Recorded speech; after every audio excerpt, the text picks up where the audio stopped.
iniciando mais um programa da série sobre o presbiterato. Nesta oportunidade estaremos abordando a questão do presbiterato sob uma perspectiva bíblica e histórica, de maneira panorâmica.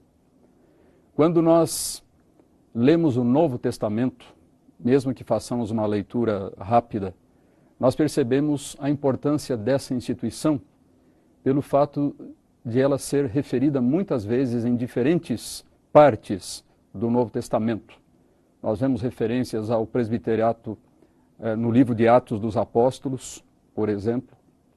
Encontramos várias referências significativas nas cartas pastorais de Paulo e também nas chamadas epístolas gerais, aquelas últimas cartas do Novo Testamento, contém algumas referências importantes a esta instituição.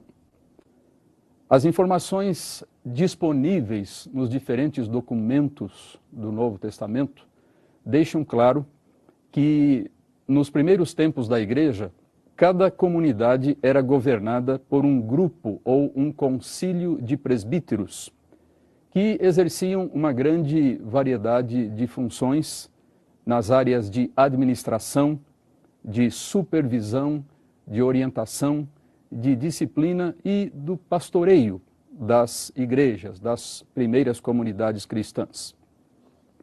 Todavia, nós não encontramos em nenhum lugar do Novo Testamento a instituição propriamente dita deste ofício. Nós não temos informações sobre a maneira como ele surgiu precisamente nas igrejas. Ele simplesmente aparece de modo um tanto repentino nas páginas do Novo Testamento.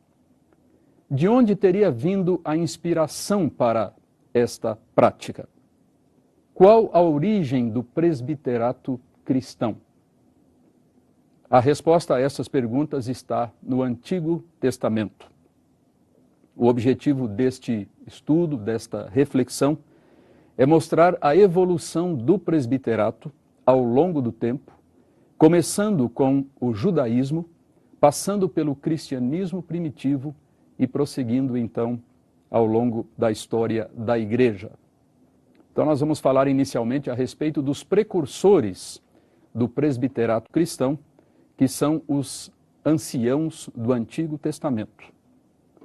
A liderança, através de um concílio de homens chamados presbíteros ou anciãos, era muito familiar aos judeus e a todos os leitores do Antigo Testamento no primeiro século da era cristã. O concílio de anciãos era uma das instituições mais antigas e fundamentais da vida de Israel desde a época do cativeiro egípcio. Estes anciãos eram os representantes oficiais do povo, daí serem denominados anciãos de Israel ou anciãos dos filhos de Israel, como nós vemos nas primeiras referências que encontramos a eles na Bíblia e que se encontram no livro do Êxodo. Por exemplo, em Êxodo 3,16, nós temos o seguinte: palavras de Deus ao seu servo Moisés: vai, ajunta os anciãos de Israel e dize-lhes: o Senhor, o Deus de vossos pais, o Deus de Abraão, o Deus de Isaque e o Deus de Jacó, me apareceu, dizendo: em verdade vos tenho visitado e visto o que vos tem sido feito no Egito. Então nós vemos esta instrução dada por Deus a Moisés no sentido de reunir os anciãos de Israel e lhes transmitir esta mensagem da parte do Senhor. Nós encontramos várias outras referências ainda no Êxodo, como é o caso do capítulo 12, versículo 21, onde se diz que chamou, pois, Moisés todos os anciãos de Israel e lhes disse: escolhei e tomai cordeiros segundo as vossas famílias e imolai a Páscoa. Ou seja, quando houve aquela instituição tão importante ali para o povo de Israel, a instituição da Páscoa, que para todas as gerações haveria de simbolizar aquele grande livramento proporcionado por Deus ao seu povo, houve já, a partir da primeira Páscoa, esta participação especial dos anciãos de Israel. Também eram chamados de anciãos do povo, como nós encontramos em Êxodo 19:7, onde se diz: veio Moisés, chamou os anciãos do povo e expôs diante deles todas essas palavras que o Senhor lhe havia ordenado, ou seja, aquelas palavras ditas por Deus a Moisés no Monte Sinai. E uma outra designação que se dá a eles é de anciãos da congregação, ou seja, a congregação de Israel, como temos em Levítico 4:15. Os anciãos da congregação porão as mãos sobre a cabeça do novilho perante o Senhor, e será imolado o novilho perante o Senhor. Ou seja, quando houve a instituição deste sacrifício que era tão importante em relação ao povo de Israel, houve ali também, naquele ritual, uma participação especial dos anciãos da congregação, ou seja, dos representantes da congregação de Israel diante de Deus. Uma passagem extremamente significativa, como muitos sabem, é a que está em Números, capítulo 11, onde vemos como Deus designou 70 anciãos para serem auxiliares diretos de Moisés na tarefa de, como diz o texto, levar a carga do povo. Então nós temos nas palavras textuais desta passagem: disse o Senhor a Moisés: ajunta-me 70 homens dos anciãos de Israel, que sabem serem anciãos e superintendentes do povo, e os trarás perante a tenda da congregação, para que assistam ali contigo. Então descerei e ali falarei contigo, tirarei do espírito que está sobre ti e o porei sobre eles, e contigo levarão a carga do povo, para que não a leves tu somente. Estavam associadas a estes anciãos várias ideias importantes como sabedoria, maturidade e discernimento. Nós temos, por exemplo, aquela passagem muito interessante lá de 1 Reis, quando Roboão, o filho de Salomão, ao invés de seguir o conselho sábio dos anciãos, que haviam servido também o seu pai, resolveu seguir os conselhos pouco ponderados dos seus colegas jovens, aqueles que tinham a sua própria idade, e acabou causando então uma grande divisão no povo de Israel. Embora não haja uma explicação da sua origem, nomeação ou qualificações, esses anciãos, os anciãos de Israel, os anciãos da congregação, os anciãos do povo, são mencionados cerca de 100 vezes no Antigo Testamento. O seu papel fundamental de liderança fica evidente em sua participação ativa de cada evento decisivo na história de Israel. Isso é uma coisa muito importante que nos mostra o caráter extremamente relevante dessa instituição. O fato de que em momentos marcantes da história de Israel ali estavam presentes os anciãos. Desde antes do Êxodo, como vimos, os anciãos exerceram liderança e autoridade entre o povo. Deus reconheceu o seu papel de liderança, enviando Moisés primeiramente a eles, para anunciar a libertação do cativeiro. O governo, através de anciãos, era particularmente apropriado para uma sociedade patriarcal, orientada para a família, como era o caso de Israel, e continuou a existir depois que Moisés e Josué concluíram a tarefa de introduzir o povo na terra prometida. Quando Israel se fixou em Canaã, é interessante observarmos que cada cidade, cada tribo e também a nação como um todo tinha o seu conselho de anciãos. Nós vemos no Salmo 107, versículo 32, as seguintes palavras: exaltem-no, ou seja, exaltem ao Senhor, também na assembleia do povo, e o glorifiquem no conselho dos anciãos. Outra passagem interessante é Ezequiel 8:1, onde se diz que no 6º ano, no 6º mês, aos 5 dias do mês, estando eu assentado, e aqui quem fala é o profeta Ezequiel, estando eu assentado em minha casa, os anciãos de Judá, assentados diante de mim, sucedeu que ali a mão do Senhor Deus caiu sobre mim, ou seja, manifestou-se uma palavra profética ali de Deus ao seu servo. Como líderes da comunidade, os anciãos deviam proteger o povo, exercer disciplina, fazer cumprir a lei de Deus e administrar a justiça. Essas eram algumas das suas funções básicas. Segundo a lei mosaica e também a prática tradicional de Israel, os anciãos exerciam, portanto, uma ampla autoridade em questões civis, em questões domésticas e religiosas. A função dos anciãos como um corpo judicial é descrita nas seções legislativas do Antigo Testamento. De modo especial, o livro de Deuteronômio apresenta muitas situações específicas que exigiam o julgamento e a orientação dos anciãos. Os anciãos, no exercício das suas importantíssimas funções, deviam conhecer a lei de Deus, responsabilizar-se juntamente com os sacerdotes por comunicá-la ao povo e assegurar que ela fosse obedecida. Entre outras funções, eles serviam como testemunhas em determinados casos, como nós vemos, por exemplo, no livro de Ruth, em relação a certas ações empreendidas por Boaz.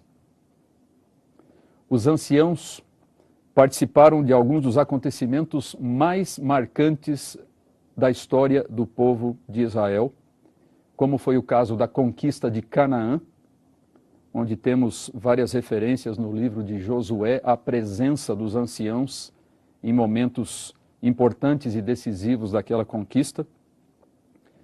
Foram os anciãos que ungiram o rei Davi como rei sobre todo o Israel, não apenas sobre a sua tribo, Judá. Nós vemos isto em 2 Samuel 5:3. Assim, pois, todos os anciãos de Israel vieram ter com o rei em Hebrom, e o rei Davi fez com eles aliança em Hebrom, perante o Senhor. Ungiram Davi rei sobre Israel, diz o texto bíblico. Quando houve a reforma de Josias, aquela renovação da aliança durante o reinado do rei Josias, também ali estavam presentes os anciãos. De modo especial, eles participaram da reconstrução após o cativeiro babilônico, tanto dos muros quanto do próprio templo de Jerusalém. Nós vemos várias referências a isso no livro de Esdras. Eles estavam entre várias categorias de líderes. Em diversas passagens, os anciãos são enumerados ao lado de outros grupos que também exerciam autoridade no povo de Israel, como era o caso dos chefes, dos juízes e dos oficiais. E por suas ligações com os sacerdotes, eles também são denominados em algumas passagens os anciãos dos sacerdotes. Nós vemos isso, por exemplo, em 2 Reis 19:2, Isaías 37:2 e Jeremias 19:1. Então essas são algumas informações que temos a respeito dessa instituição no Antigo Testamento, nos dias da antiga dispensação em Israel. É interessante observarmos que na época de Jesus, os anciãos continuavam tomando parte muito destacada na vida de Israel, como já vinha acontecendo durante muitos séculos. E isso acontecia tanto no plano local, quanto também no aspecto mais amplo da vida nacional. Eles ainda conservavam o seu antigo título de anciãos do povo, como nós vemos, por exemplo, em Mateus 21:23. É interessante que os anciãos locais são mencionados apenas uma vez nos evangelhos sinóticos.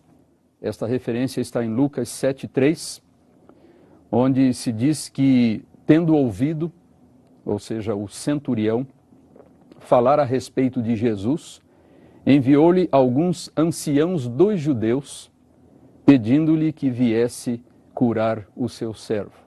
Então, esta referência aqui aos anciãos dos judeus diz respeito aos judeus ali daquela cidade, daquela localidade, e não aos anciãos ligados ao povo de Israel como um todo e que são mencionados em todas as outras referências. Essas referências todas que encontramos nos evangelhos aos anciãos estão todas concentradas nos sinóticos, ou seja, nos 3 primeiros evangelhos, Mateus, Marcos e Lucas. Não temos referências a eles no 4º evangelho. Todas as outras referências a anciãos judeus fora dos sinóticos estão em Atos e estão associadas com aquela instituição tão importante de Israel, sediada em Jerusalém, que era o Sinédrio.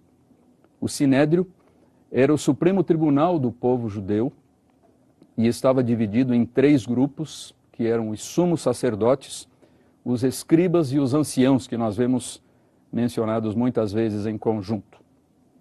José de Arimateia provavelmente era um desses anciãos. E nós vemos então uma referência a isso em Marcos 15, no versículo 43. E é interessante que o Sinédrio também é descrito no Novo Testamento como a Assembleia dos Anciãos do Povo e como o Senado dos Filhos de Israel, o que é uma tradução da palavra grega presbiterion, da qual temos a palavra em português presbitério. A imagem dos anciãos nos evangelhos sinóticos é bastante negativa, pelo fato de eles terem ocupado um papel de destaque na rejeição e na morte de Jesus. Quase todas as referências aos anciãos estão relacionadas com isso. Em Atos dos Apóstolos, por sua vez, os apóstolos são levados várias vezes diante dos anciãos do Sinédrio, que os questionam sobre a sua mensagem e sobre as suas atividades.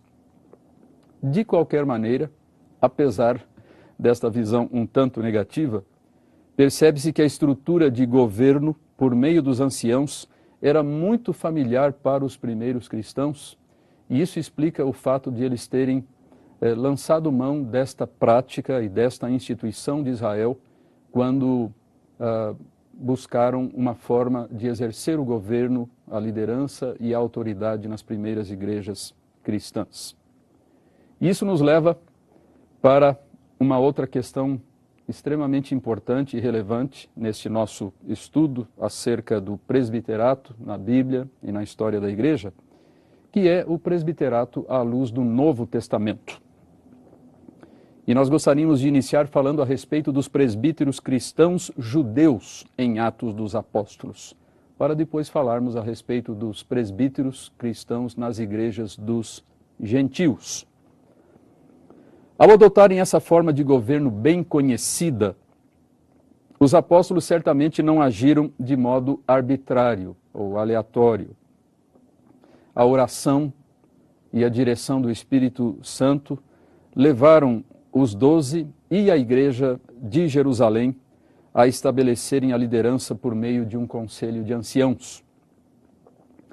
Esses anciãos cristãos também ficaram conhecidos como presbíteros. No livro de Atos, nós vemos os presbíteros de Jerusalém, ou seja, a igreja mãe, a primeira igreja cristã do mundo, no exercício de algumas atribuições extremamente importantes. Uma das ênfases que vemos em relação a eles é que eles recebem e administram recursos materiais.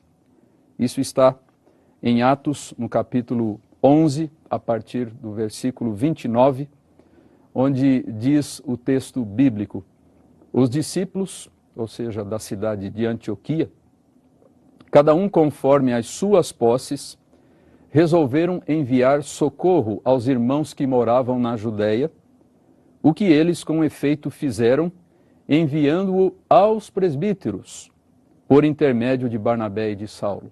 Ou seja, esta oferta enviada pela igreja de Antioquia aos irmãos que estavam passando por dificuldades lá na Judéia, essa oferta foi entregue nas mãos dos líderes da igreja de Jerusalém, dos presbíteros, para que fizessem a devida distribuição. Esse texto é muito importante porque é a primeira referência aos presbíteros cristãos, aos anciãos cristãos no Novo Testamento. O texto informa que nos dias do imperador Cláudio, fato este ocorrido no ano 47, houve uma grande fome em todo o mundo, que deixou muitos crentes da Judéia em uma situação de penúria. E assim, conforme vimos, os cristãos de Antioquia resolveram socorrer esses irmãos carentes, enviando aquele donativo aos presbíteros de Jerusalém por meio de Saulo e Barnabé. Isso nos mostra que esses presbíteros eram os representantes oficiais da igreja. Mas existe uma segunda questão muito importante que nós vemos associada aos presbíteros no livro de Atos dos Apóstolos, que é o fato de que eles julgam questões doutrinárias, questões mesmo teológicas. Isso está na famosa passagem de Atos 15, onde nós temos a narrativa daquilo que se convencionou chamar o Concílio de Jerusalém. Diz o texto: alguns indivíduos que desceram da Judeia ensinavam aos irmãos: se não vos circuncidardes segundo o costume de Moisés, não podeis ser salvos. Tendo havido da parte de Paulo e Barnabé contenda e não pequena discussão com eles, resolveram que esses dois subissem a Jerusalém, aos apóstolos e presbíteros, com respeito a essa questão. Nessa famosa passagem, os presbíteros ocupam uma posição muito mais destacada do que na passagem anterior. O texto nos mostra que uma nova e próspera igreja havia surgido em Antioquia da Síria. Igreja essa composta de judeus e gentios. Acontece que alguns judaizantes, ou seja, cristãos ainda excessivamente presos à lei de Moisés, desceram da Judeia para Antioquia e disseram aos crentes gentios que eles só poderiam ser salvos se recebessem a circuncisão. Depois que Paulo e Barnabé tiveram uma grande discussão com eles, resolveu-se levar o assunto aos apóstolos e presbíteros em Jerusalém. Estes se reuniram e debateram longamente a questão, tomando por fim uma decisão sábia e ponderada que foi comunicada por escrito à igreja de Antioquia, restaurando a paz naquela comunidade cristã. Atos 16:4 mostra que durante a segunda viagem missionária, Paulo e Timóteo transmitiram às igrejas fundadas na viagem anterior essas importantes decisões dos apóstolos e presbíteros de Jerusalém e que houve assim grande alegria e grande alívio por parte daquelas igrejas ao receberem essas decisões tão importantes. O texto de Atos 15 mostra claramente o papel de liderança, deliberação e orientação espiritual exercido pelos presbíteros da igreja mãe, ao lado dos apóstolos. Eles ouvem e julgam questões doutrinárias, ajudam a resolver conflitos, protegem a igreja de falsos mestres e assumem responsabilidade pelas doutrinas ensinadas pelos membros do seu rebanho. Portanto, eles devem ser homens sadios no juízo e conhecedores da verdade. Uma terceira referência aos presbíteros cristãos, aos anciãos cristãos, no livro de Atos, nós encontramos no capítulo 21, onde os vemos oferecendo conselho, dando orientação e resolvendo também conflitos. Em uma nova visita de Paulo a Jerusalém, que ocorreu por volta do ano 57, surgiu uma questão explosiva. A acusação inverídica de que Paulo estava ensinando os cristãos judeus a desprezarem a lei de Moisés. Os presbíteros, como líderes da igreja, trataram do problema de maneira sábia e criteriosa. Eles conceberam um plano que está descrito nos versos 23 a 25, mediante o qual Paulo pôde negar publicamente as críticas falsas e os presbíteros puderam, ao mesmo tempo, manter a sua deliberação anterior sobre a salvação dos gentios e a coexistência pacífica entre judeus e gentios. Mais uma vez, portanto, fica evidente a importância do colegiado de presbíteros na liderança da igreja. E agora passamos a considerar, então, os presbíteros encontrados não mais nas igrejas de cristãos judeus, mas nas igrejas cristãs que surgiram entre os gentios. Vemos claramente no livro de Atos que, além dos presbíteros judeus, havia também, a esta altura do desdobramento da vida da igreja, presbíteros já nas igrejas formadas entre os gentios. A primeira dessas referências se encontra em Atos 14, 23, onde se diz que no final da primeira viagem missionária, Paulo e Barnabé promoveram a eleição de presbíteros em cada uma das igrejas que eles haviam estabelecido e que estavam localizadas nas cidades de Antioquia da Pisídia, Icônio, Listra e Derbe. Diz a passagem textualmente que, promovendo-lhes Paulo e Barnabé em cada igreja a eleição de presbíteros, depois de orar com jejuns, os encomendaram ao Senhor em quem haviam crido. Essa é a primeira vez que se fala a respeito da instituição do presbiterato em igrejas locais. Fica claro que os missionários, orientados pelo Espírito Santo, entenderam que essa era a melhor forma de governo para as novas comunidades cristãs. Conclui-se também que essa prática foi seguida em todas as igrejas que Paulo fundou. Essa é uma conclusão bastante legítima que podemos tirar desse texto.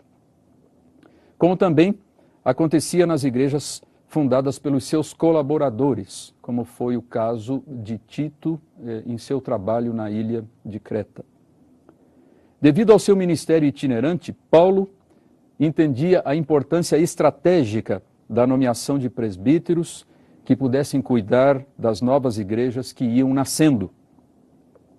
Ao instalar presbíteros em cada igreja, Paulo simplesmente seguiu a prática da igreja de Jerusalém e de outras congregações cristãs judaicas, como era o caso daquelas igrejas ou daquela igreja a qual está ligada a epístola de Tiago. Paulo escolheu essa forma de liderança coletiva por meio dos presbíteros e não uma liderança individual, por entender que ela melhor se adaptava à natureza das igrejas cristãs locais.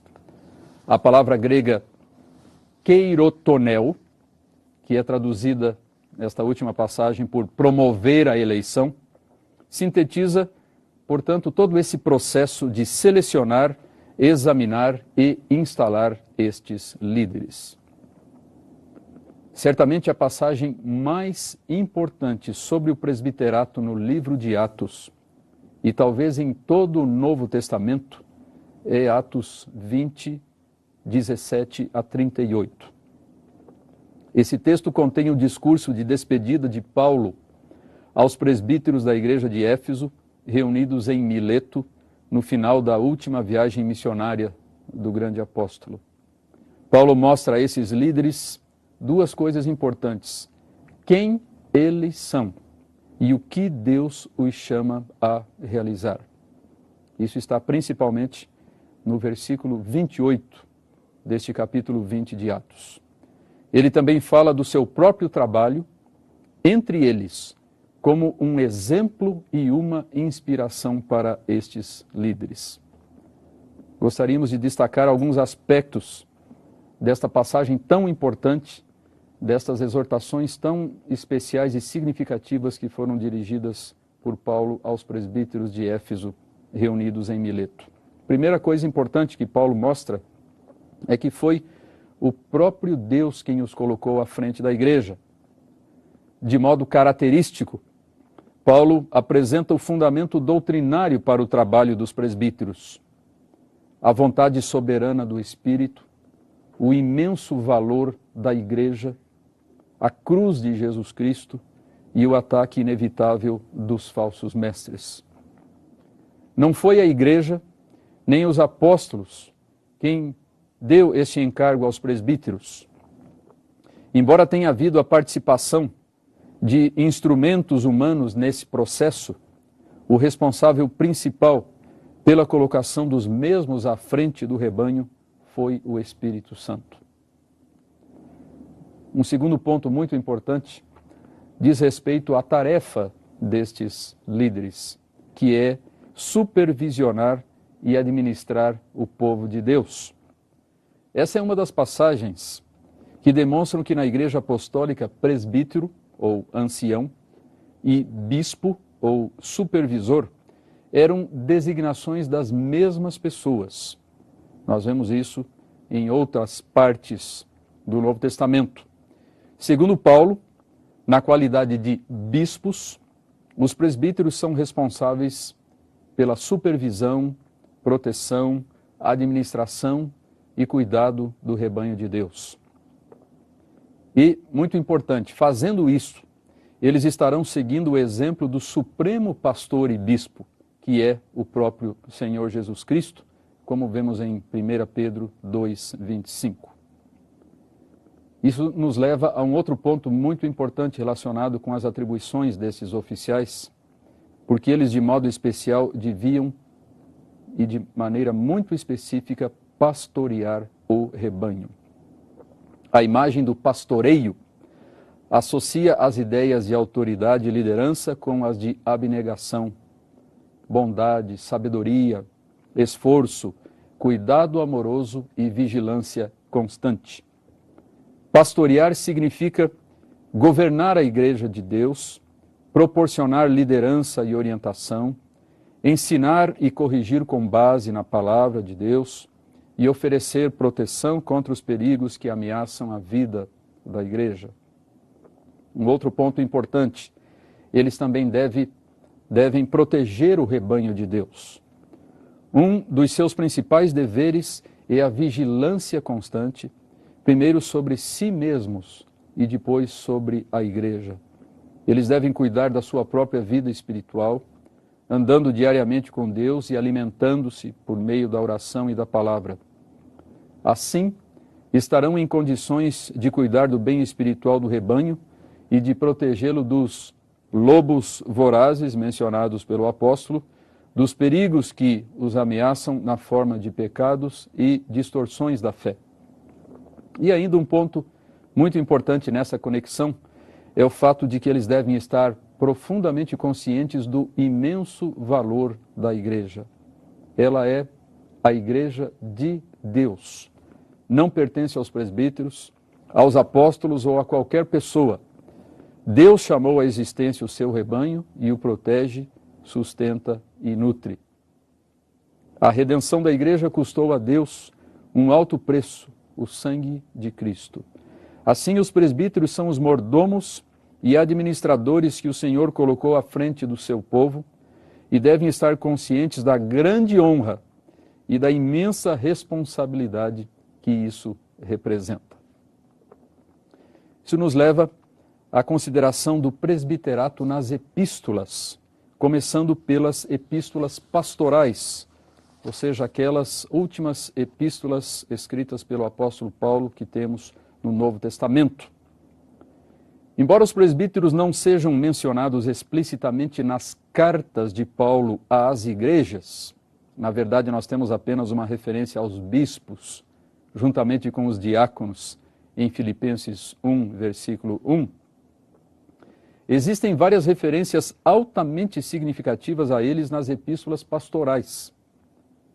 Partindo do fato claramente estabelecido de que presbíteros e bispos são os mesmos oficiais, temos uma primeira referência a esses oficiais em 1 Timóteo 3, de 1 a 7, onde existe uma detalhada enumeração das suas qualificações morais, intelectuais e espirituais para esse elevado ofício. Nós temos, na parte inicial dessa passagem, o seguinte: fiel é a palavra. Se alguém aspira ao episcopado, excelente obra almeja. É necessário, portanto, que o bispo seja irrepreensível, e vemos logo em seguida a enumeração das suas qualificações. 2 capítulos adiante, ou seja, em 1 Timóteo 5, Paulo fala das obrigações mais importantes dos presbíteros: liderança, orientação, ensino, e também dos perigos a que eles estão sujeitos. Diz Paulo: devem ser considerados merecedores de dobrados honorários os presbíteros que presidem bem, com especialidade os que se afadigam na palavra e no ensino. Na carta a Tito, Paulo exorta esse colega mais jovem a constituir presbíteros em todas as igrejas e arrola mais uma vez as qualificações que os mesmos devem ter. Diz Paulo: por esta causa te deixei em Creta, para que pusesses em ordem as coisas restantes, bem como em cada cidade constituísses presbíteros conforme te prescrevi.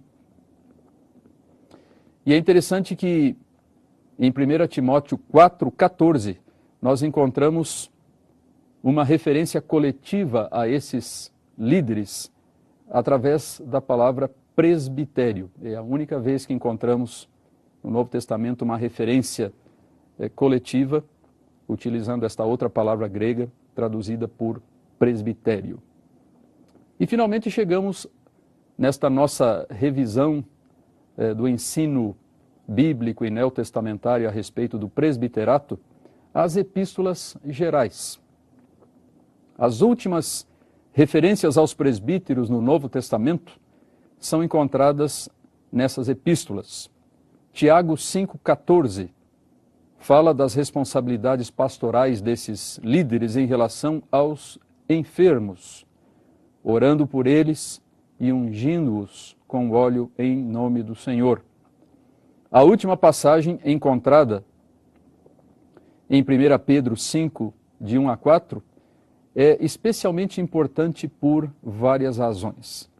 Em primeiro lugar, o apóstolo Pedro dá testemunho da existência de presbíteros em diversas regiões da Ásia Menor, que são aquelas regiões às quais ele dirige esta carta, e que temos descritas no primeiro versículo desta epístola.